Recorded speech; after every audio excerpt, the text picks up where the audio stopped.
ഇടുക്കിയെ കേന്ദ്രീകരിച്ച് സിനിമാ ചിത്രീകരണത്തിന് തുടക്കമിട്ട ദാസ് തൊടുപുഴയുടെ പേരിലുള്ള മാധ്യമ അവാർഡുകൾ പ്രഖ്യാപിച്ചു. അച്ചടി ദൃശ്യ മാധ്യമ പ്രവർത്തകർക്കാണ് അവാർഡുകൾ സമ്മാനിക്കുന്നത്.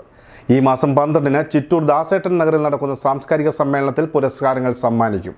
ഇടുക്കിയും തൊടുപുഴയും കേന്ദ്രീകരിച്ച് സിനിമാ ചിത്രീകരണത്തിന് തുടക്കമിട്ട ദാസ് തൊടുപുഴയുടെ സ്മരണാർത്ഥം ഏർപ്പെടുത്തിയ പ്രഥമ ദാസ് തൊടുപുഴ മെമ്മോറിയൽ അച്ചടി ദൃശ്യമാധ്യമ അവാർഡുകൾ പ്രഖ്യാപിച്ചു. ജില്ലയിലെ മികച്ച മാധ്യമ പ്രവർത്തകർക്കാണ് പുരസ്കാരങ്ങൾ നൽകുന്നത്. മികച്ച അച്ചടി മാധ്യമ ലേഖകനുള്ള പുരസ്കാരത്തിന് മംഗളം ദിനപത്രത്തിലെ വിനോദ് കണ്ണോടി അർഹനായി. മികച്ച ദൃശ്യമാധ്യമ റിപ്പോർട്ടർക്കുള്ള പുരസ്കാരത്തിന് റിപ്പോർട്ടർ ടിവിയിലെ സന്ദീപ് രാജാക്കാടും അർഹനായി. മലയാള മനോരമയിലെ റിജു ആർണോൾഡാണ് മികച്ച അച്ചടി മാധ്യമ ഫോട്ടോഗ്രാഫർ. മികച്ച ദൃശ്യമാധ്യമ ക്യാമറമാനുള്ള അവാർഡ് ഏഷ്യാനെറ്റ് ന്യൂസിലെ അനീഷ് ടോമിന് ലഭിച്ചു. ക്യാഷ് അവാർഡും മൊമെന്റോയും അടങ്ങുന്നതാണ് പുരസ്കാരം. Thodupuzha Chittoor Shehanshah arts and sports ക്ലബിന്റെ 32ാമത് വാർഷികാഘോഷത്തിന്റെ ഭാഗമായി ഈ മാസം 12-ന് ചിറ്റൂർ ദാസേട്ടൻ നഗറിൽ നടക്കുന്ന സാംസ്കാരിക സമ്മേളനത്തിൽ അവാർഡുകൾ വിതരണം ചെയ്യും. കാട്ടാനാക്രമണത്തിന്റെ ഭീതിയിൽ കഴിയുന്ന ഇടുക്കിയിലെ മലയോര ജനതയുടെ ദുരിത ജീവിതത്തെക്കുറിച്ചുള്ള അധികൃതരുടെ കണ്ണു തുറക്കാൻ ഇനി എത്ര ജീവൻ പൊലിയണം എന്ന വാർത്തയ്ക്കാണ് വിനോദ് കണ്ണോളിക്ക് അവാർഡ് ലഭിച്ചത്.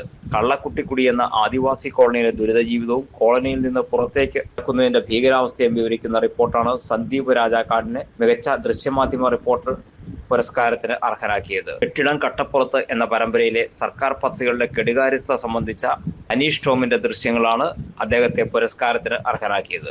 ചിന്നക്കനാലിൽ കാട്ടാന തകർത്ത ഷെഡിനുള്ളിൽ തണുപ്പിനെ പ്രതിരോധിക്കാൻ വാടകയ്ക്ക് വാങ്ങിയ ടെന്റിനുള്ളിൽ കഴിയുന്ന 69-കാരനായ തോമസിന്റെയും ഭാര്യയുടെയും ദുരിത ജീവിതത്തിന്റെ നേർക്കാഴ്ച ഒപ്പിയെടുത്ത ചിത്രമാണ് മനോരമയിലെ റിജു ആർണോൾഡിനെ പുരസ്കാരത്തിന് അർഹനാക്കിയത്.